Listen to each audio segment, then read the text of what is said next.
नीतीश कुमार ने एनडीए से नाता तोड़ा और आरजेडी के साथ सरकार बनाई। उसके बाद से ही बीजेपी नेता दावा कर रहे थे कि जल्दी ही आरजेडी में जेडीयू का विलय हो जाएगा।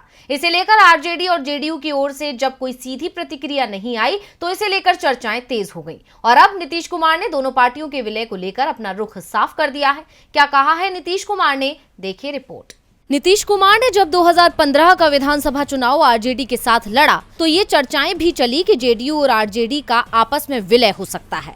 ये विलय तो नहीं हुआ, उल्टा जो गठबंधन था वो जरूर 2 साल बाद टूट गया। लेकिन 6 महीने पहले नीतीश फिर महागठबंधन में लौटे हैं और उनके लौटते ही फिर से चर्चाएं शुरू हो गई हैं कि आरजेडी और जेडीयू का आपस में विलय हो सकता है। इसे लेकर नीतीश कुमार ने साफ कर दिया कि 2014 में हमने कोशिश की थी।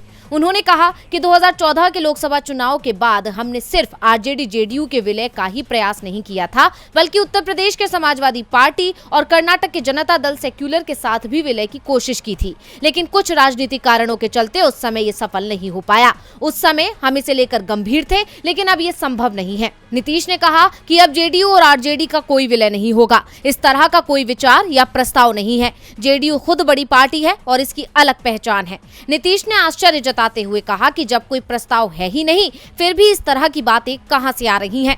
उन्होंने पार्टी कार्यकर्ताओं से कहा कि वो पार्टी को मजबूत बनाने का काम करें। जल्दी ही मैं बिहार में अपनी यात्रा प्रारंभ करूंगा। इस दौरान आम लोगों और कार्यकर्ताओं से मुलाकात भी करूंगा। सीएम ने कहा कि वो विपक्ष को एकजुट करने का प्रयास कर रहे हैं।